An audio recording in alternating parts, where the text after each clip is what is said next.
Hello everyone, welcome to my YouTube channel Shiva learning point. तो भाई कैसे हैं आप सब?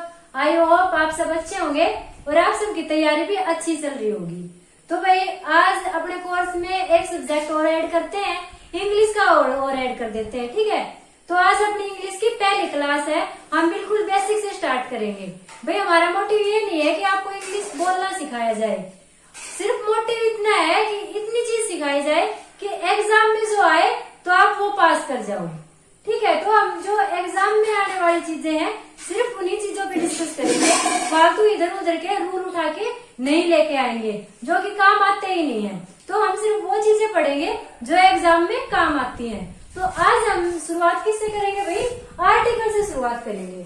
आर्टिकल भाई आप बचपन से पढ़ते आ रहे हो, सबको पता है आर्टिकल कितने होते हैं? 3 होते हैं, ए, एन और दी। 3 आर्टिकल होते हैं हमारे। ठीक है, और इनको आप 2 पार्टों में डिवाइड कर दिया, इंडेफिनिट आर्टिकल और डेफिनेट आर्टिकल। ठीक है, इंडेफिनिट आर्टिकल और डेफिनेट आर्टिकल। इंडेफिनिट आर्टिकल क्या होते हैं भाई? ए और एन। ए और एन इंडेफिनिट में आ जाएंगे। ठीक है, ये मोस्टली सिंगुलर होते हैं, काउंटेबल होते हैं। ठीक है, सिंगुलर होते हैं और काउंटेबल होते हैं। ये बात आपको याद रखनी है, बस ये याद रखना है। इंडेफिनिट आर्टिकल कौन सा होता है? हमारा दी। ठीक है, जो दी होता है वो हमारा इंडेफिनिट आर्टिकल होता है, सॉरी डेफिनेट आर्टिकल होता है। ठीक है, तो आर्टिकल को 2 पार्टों में डिवाइड कर दिया, इंडेफिनिट आर्टिकल और डेफिनेट आर्टिकल। इंडेफिनिट आर्टिकल हमारे ए और एन है, ये सिंगुलर होते हैं और काउंटेबल होते हैं, और डेफिनेट आर्टिकल है दी। बस इससे आगे इनकी कोई डेफिनेशन आपको याद नहीं करनी, आपको कुछ याद नहीं करना, क्योंकि एग्जाम में कभी भी डेफिनेट इंडेफिनेट की जो वो होती है परिभाषाएं वगैरह होती हैं वो नहीं पूछते आपसे। ठीक है, तो इनके नियम कायदे कानून आपको याद नहीं करने हैं, सिर्फ वो चीजें देखनी है जो एग्जाम में आएंगी। तो भाई देखो, आप अब इनका यूज देख लेते हैं। ए का यूज, एन का यूज, द का यूज। ये यूज भी भैया बचपन से पढ़ते आ रहे हो, इसलिए मैंने ज्यादा डिटेल में नहीं लिखे हैं, मोटा मोटा मैं आपको बता दूंगी। ठीक है, ए और एन का यूज कहाँ पे होता है भाई? जहाँ पे भी कोई सिंगुलर चीज होती है। ठीक है, तो जहाँ पे अगर वॉवल का साउंड आता है, अगर वर्ड के साथ वॉवल का साउंड आता है, या वॉवल सिर्फ साउंड पे ध्यान देते हैं भाई, ऐसा नहीं है कि वॉवल से स्टार्ट हो रहा है। वॉवल हमारे कौन से होते हैं? 5 होते हैं, ए, ई, आई, ओ, यू। ये हमारे 5 वॉवल है।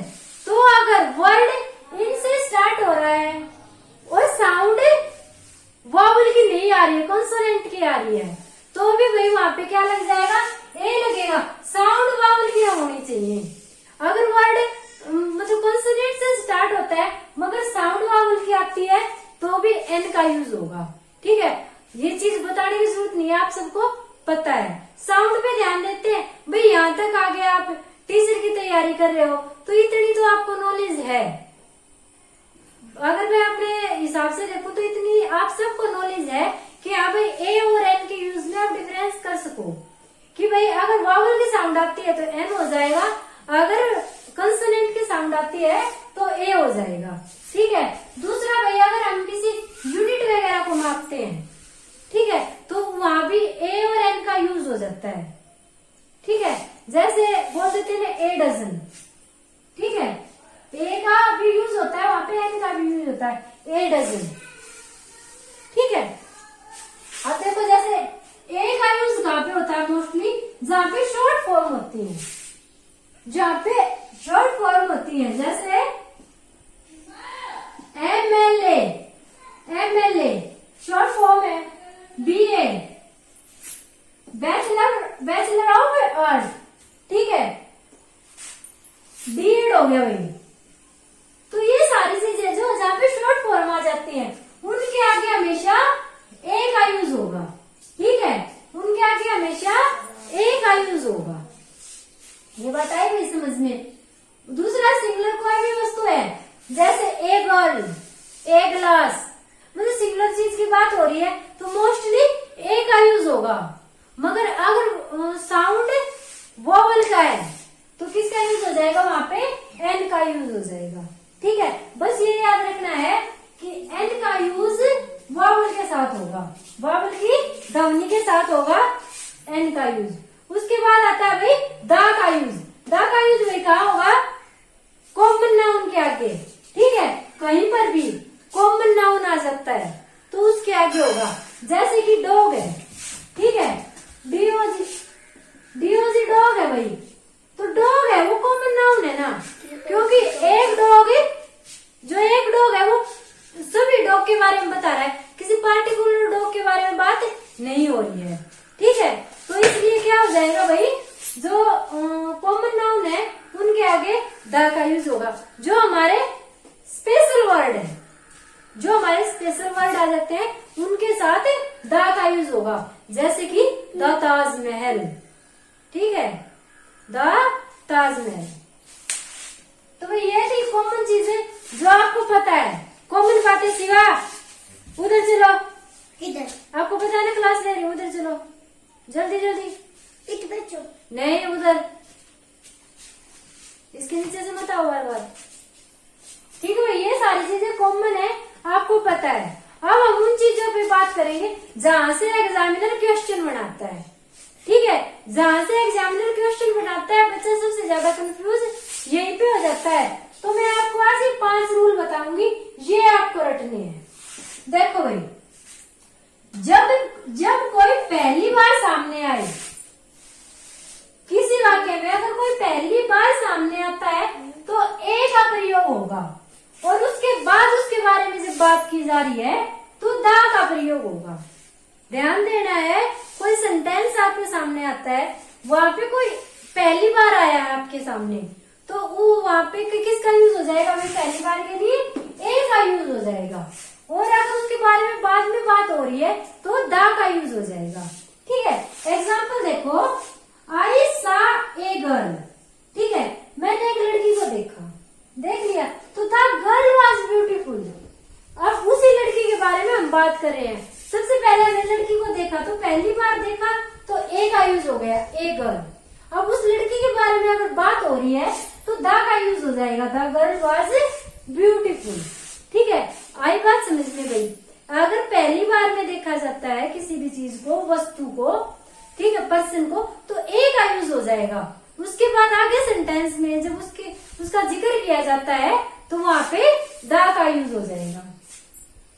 आगे देखो भाई, दूसरा देखो भाई नियम हमारा, देखो भाई इम्पोर्टेंट है, बहुत इम्पोर्टेंट है ये वाले। एग्जामिनर यहीं से क्वेश्चन बनाता है, यहाँ से एग्जामिनर ने क्वेश्चन पूछने बंद कर दिए, क्योंकि ये पता है, ये चीजें सबको पता है। एग्जामिनर यहाँ से क्वेश्चन पूछता है।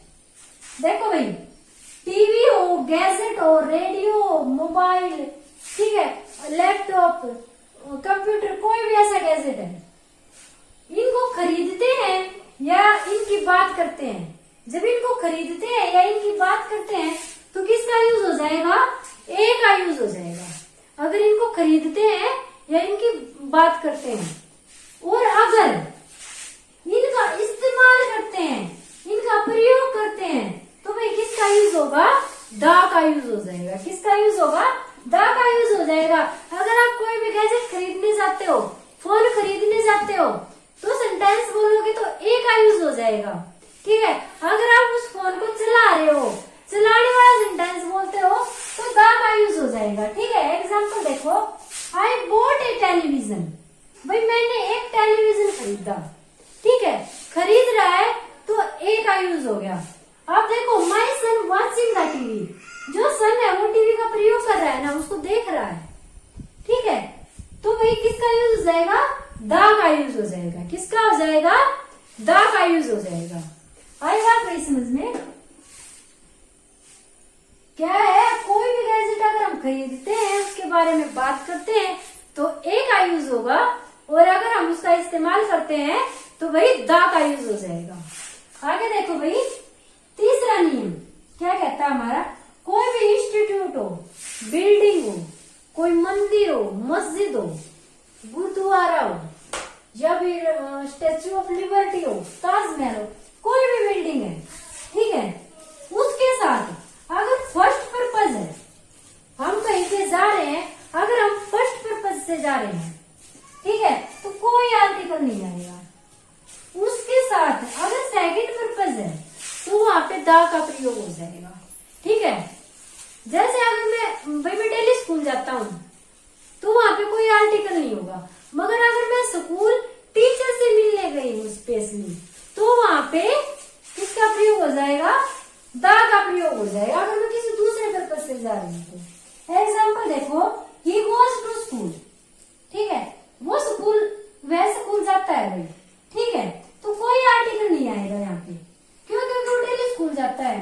ठीक है, he went to the school meet his brother, वो अपने स्कूल गया, क्यों गया, अपने भाई से मिलने के लिए गया, तो किसका यूज हो जाएगा, द का, क्यों, क्योंकि वो दूसरे पर्पज से गया ना, वो डेली स्कूल में नहीं जाता है, वो सिर्फ अपने भाई से मिलने के लिए स्कूल में चला गया। ठीक है, तो अगर पहला पर्पज है कि हम भाई किसी चीज काम को डेली कर रहे हैं, तो उसके लिए क्या हो जाएगा, कोई आर्टिकल यूज नहीं होगा।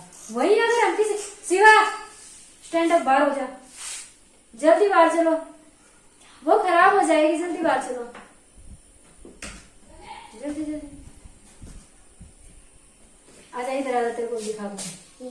देखो ये छोटा सा आपको दिखाई नहीं देगा, इसका सिर्फ दिखाई दिया ना, इतना ही छोटा सा है, ये आपको दिखाई नहीं देगा, ये बार बार शरारत करने आ रहा है। चल बाहर आ जाओ, खेल लो वहां पे।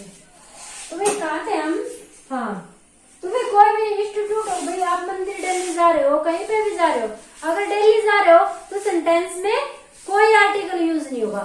वही अगर आप किसी उद्देश्य से जा रहे हो, ठीक है, तो वहां पे क्या यूज हो जाएगा, आर्टिकल द यूज हो जाएगा।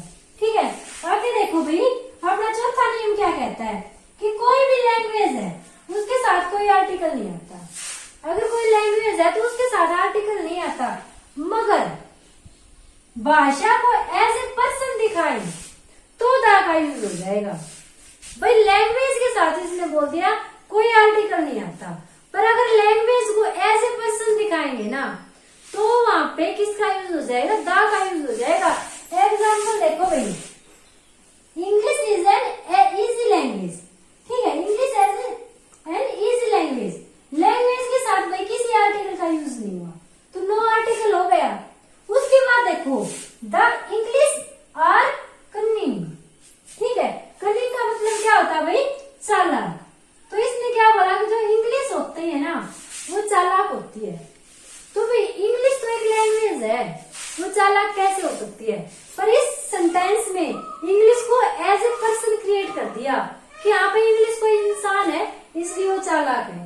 तो जब लैंग्वेज को एज ए पर्सन दिखाया जाता है तो लैंग्वेज के आगे क्या लग जाता है, द लग जाता है लैंग्वेज के आगे। ठीक है, अदरवाइज लैंग्वेज कहीं भी आ जाए, कोई भी लैंग्वेज आ जाए, हिंदी, इंग्लिश, मराठी, पंजाबी, ठीक, कोई भी लैंग्वेज अगर आ जाती है कहीं पे भी कोई आर्टिकल नहीं लगेगा।